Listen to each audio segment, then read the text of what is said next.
Fala pessoal, mais um Almoço com TF, nosso segundo conteúdo neste sabadão. E eu já quero abrir o vídeo aqui falando sobre o time B do Botafogo. Ainda não temos muitos detalhes a respeito dele. Quem treinará, onde treinará, qual competição disputará, quais competições disputará, né? Isso que a gente tem que colocar no plural. Eu tenho uma ideia sobre isso que eu falo algumas vezes aqui no canal do TF. Por exemplo, agora, no segundo semestre, nós teremos o Campeonato Carioca da Segunda Divisão.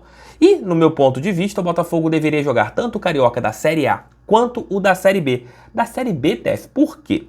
Olha, na Europa nós temos ali as grandes equipes disputando as segundas divisões, as terceiras divisões, com suas equipes B.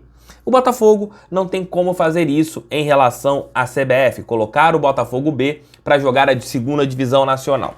Então, o que poderia acontecer?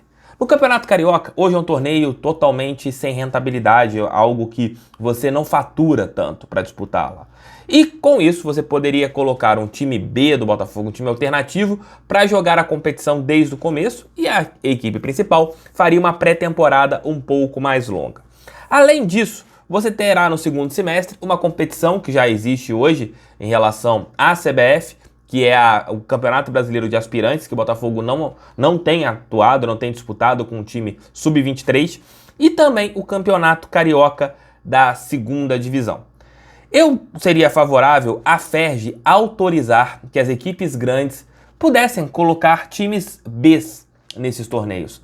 Imaginem o time B do Botafogo podendo jogar um Campeonato Carioca da Segunda Divisão. Não seriam jogos do estádio Newton Santos, mas você conseguiria colocar meninos acima de 20 anos, aqueles que não podem mais jogar na equipe sub-20, jogando esse torneio e tendo calendário durante o ano. A equipe B é muito importante nesse processo do Botafogo e nesse projeto do John Textor, porque você consegue não perder jogadores que estouraram a idade, ali de 20 anos, você consegue manter esses atletas dentro do Botafogo, aqueles que ainda não estão capacitados para atuarem na equipe principal. É um jogador que de repente não maturou tão cedo. Tem atletas que maturam com 22, 23 anos. Já tivemos vários casos no futebol brasileiro de jogadores que chegaram à maturidade técnica e física após os 20 anos de idade. E isso pode ser algo que o Botafogo ganhe em relação a este ponto.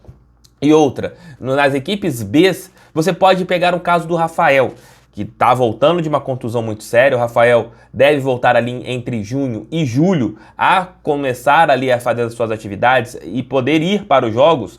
E o que aconteceria a respeito do Rafael?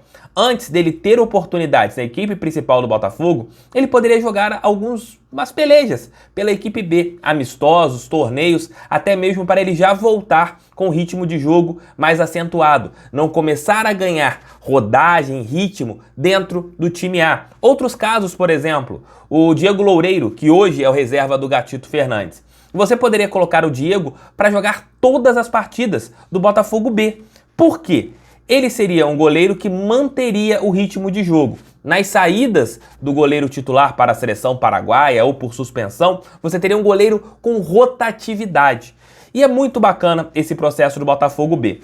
Eu espero mais informações, o Botafogo não tem dado tantas informações, John Textor não tem colocado tantos detalhes a respeito desta alternativa, de quem treinará, onde treinará, como serão feitos ali os ajustes, quais jogadores vão para esse time B. Porém, com a chegada do Darius Lewis, que vem para a equipe Sub-23, você tem ali o caso do Dylan Taleiro, que está no Sub-20, deve disputar o torneio, as competições na temporada de 2022 e 2023, já que ele tem um contrato com o Botafogo. Esses meninos, eles ganharão rodagem também. Como eu falei dentro do giro de notícias de hoje, o Darius, o Botafogo não está perdendo nada trazendo esse menino. Vai que ele é um fenômeno de Trinidad e Tobago, um grande jogador. A gente sempre cobrou, temos que olhar para mercados alternativos, temos que olhar para outros polos do futebol, de repente jogadores da África, do Caribe, da Ásia, que não são tão aproveitados, dos Estados Unidos, jogadores que teoricamente não viriam para o futebol brasileiro de uma maneira tão rápida. Mas com esta possibilidade do time B, você pode pincelar jogadores e aumentar a sua gama de olheiros espalhados no Brasil.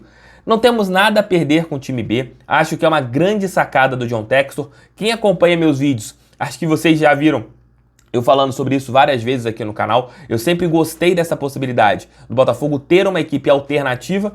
E agora, o que acontece neste momento? Com esta equipe alternativa, você vai manter alguns jogadores que estouraram a idade do sub-20, não corre o risco de perdê-los. Você tem a possibilidade de testar atletas, você tem a possibilidade de manter uma rotação no elenco. Só tem uma coisa em relação ao Brasileiro de Aspirantes, ele é um torneio sub-23 e você pode colocar ali 4 jogos por partida, se não me engano, 3 ou 4 jogadores acima dos 23 anos. É um torneio para jogadores mais jovens. E talvez um campeonato carioca da segunda divisão, que eu acho que o Botafogo deveria pleitear essa oportunidade para colocar o seu time, para manter essa rotação, para o time continuar jogando, aí não teria que ter idade. Poderia ter um time sub-23 mesmo, mas você pode colocar um jogador de 24, 25 anos para que eles sejam testados. Mas comentem aqui o que vocês acham no time B, se as minhas opiniões vocês concordam com elas, se vocês acham que realmente o Botafogo pode se beneficiar com uma equipe como esta, e se vocês acham que deve jogar tanto o Campeonato Carioca da Série A com o time sub-23, à exceção dos clássicos, onde você poderia testar o seu time principal, e também jogar o Campeonato Carioca da Série B, cobrar da FERJ essa possibilidade. Comentem aqui, esse é o nosso Almoço com TF, que sai em nome de 1xBet. Finais, amanhã Botafogo e Fluminense, vocês podem fazer aquela fezinha no Botafogo, o link está aqui no primeiro comentário, vocês utilizarão o código canal do TF, vão ganhar o dobro daquilo que vocês depositarem inicialmente, e eu tenho certeza que o Faz-me Rir entrará na sua conta se vocês acertarem ali, e colocando o código canal do TF, vocês ganharão o dobro daquilo que depositarem inicialmente.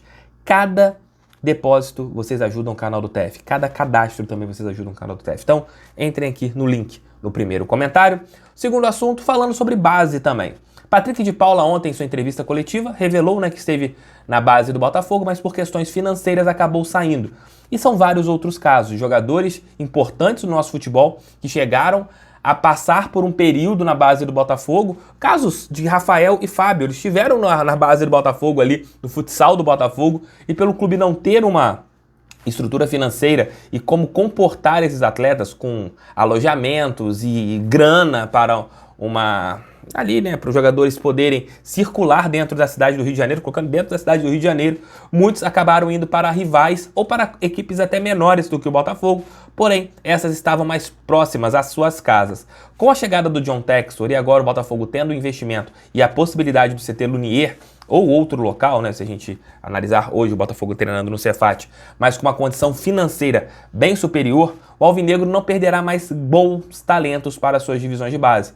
Porque hoje você tem como pagar uma bolsa atleta para um jogador, você tem como, para mais jogadores no caso, você tem como blindar a sua equipe da base, seu time de base, com vários outros pontos que o Botafogo não conseguia fazer antes. E esse é o ponto importantíssimo, que não aconteçam casos como Patrick de Paula. Vamos colocar na ponta do lápis. Se Patrick de Paula não tivesse saído do Botafogo, a gente não teria gasto 6 milhões de euros para contratá-lo agora. Ele seria um atleta formado pelo clube, estando no clube, passando por sub-17, sub-20, ou nem sub-20 no caso, já poderia ter estourado na equipe principal, e o Botafogo não teria que ter gasto 6 milhões de euros. E se a gente colocar lá de trás, lá do sub-13 até o sub-20, o Patrick de Paula não teria custado nem R$1 milhão para o Botafogo. Teria custado muito menos. Porém, pela situação financeira que o clube tinha, pela falta de estruturação da base, por falta de muitas coisas importantes nessa formatação e nesse processo que é muito importante, principalmente financeiro, o Botafogo perdeu muitos jogadores por causa disso. Agora é algo que com certeza o Glorioso conseguirá evitar. Você vai conseguir captar jogadores mais jovens, trazer esses jogadores para o Rio de Janeiro, dar oportunidades dentro das divisões de base, e que não vão acontecer mais casos como Patrick de Paula, jogadores que saíram do clube por falta de condições. É isso, queridos e queridas, mais um Almoço com o TF chega ao fim. Obrigado pelo carinho, obrigado pela audiência. Hoje ali por volta das 20 horas estarei de volta com o nosso Noite Alvinegra, terceiro conteúdo neste domingão, neste sabadão. Um beijo, tchau, tchau, fui, deixa um like.